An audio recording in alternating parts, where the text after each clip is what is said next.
नमस्कार दोस्तों, आज मैं आपको वैतरणी नदी की कहानी सुनाने जा रही हूँ। प्रेम से बोले गाय माता की जय हो, धर्मराज जी की जय हो।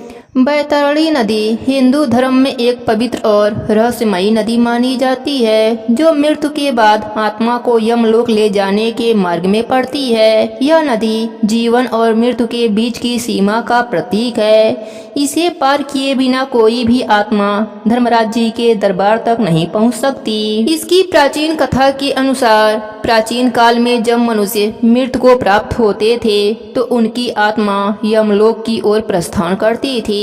इस मार्ग में एक विशाल, डरावनी और तेज बहाव वाली नदी आती थी, बैतरणी नदी। यह नदी पापियों के लिए उबलते रक्त और मांस की तरह होती थी और पूरी आत्माओं के लिए दूध की तरह शांत व निर्मल होती थी। बैतरणी को पार करना अत्यंत कठिन था। जिसके कर्म बुरे होते वह उनमें डूब जाते और अनेक यातनाएं झेलते, लेकिन जिनका जीवन धर्ममय होता उन्हें यह नदी स्वयं मार्ग देती। एक पापी ब्राह्मण की प्राचीन कथा के अनुसार एक समय की बात है। एक ब्राह्मण था, नाम था सौम्य। वह बाहर से पूजा पाठ करता था, पर भीतर से लालची, क्रूर और लोभी था। जब उसकी मृत्यु हुई तो यमदूत उसकी आत्मा को लेकर यमलोक की ओर चल दिए।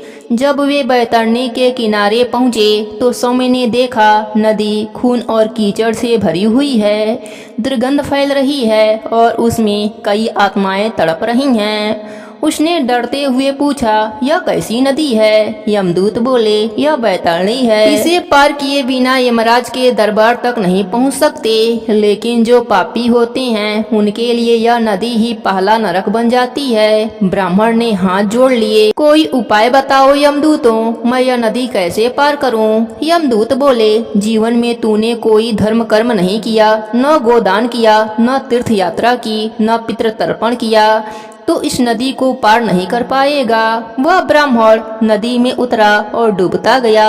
कष्ट से चिल्लाया, हे धर्मराज जी, मुझे मुक्ति दो। बैतरणी को पार करने का सबसे प्रसिद्ध उपाय है गोदान। कहा जाता है जो मनुष्य मृत्यु से पूर्व गोदान करता है उसे बैतरणी नदी पार करने के लिए एक दिव्य गाय प्राप्त होती है, जिसे बैतरणी गाय कहते हैं। वही गाय उसे नदी के उस पार ले जाती है। गरुड़ पुराण में उल्लेख है, गाय जगत की आधार हैं और उनके द्वारा पापी भी बैतरणी पार कर सकता है। भक्ति की शक्ति। एक और कथा आती है। एक गरीब वृद्ध महिला थी जो जीवन भर भजन कीर्तन करती रही, लेकिन धन के अभाव में कोई बड़ा दान न कर पाई। उसकी मृत्यु के बाद जब उसकी आत्मा बैतरणी के तट पर पहुंची तो यमदूत सोच में पड़ गए। तभी एक प्रकाशमयी गाय वहां प्रकट हुई और बोली, इसने जीवन भर मेरे स्वरूप गौ माता की स्तुति की, मेरे नाम का जप किया और मैं इसे बैतरणी पार कराऊंगी।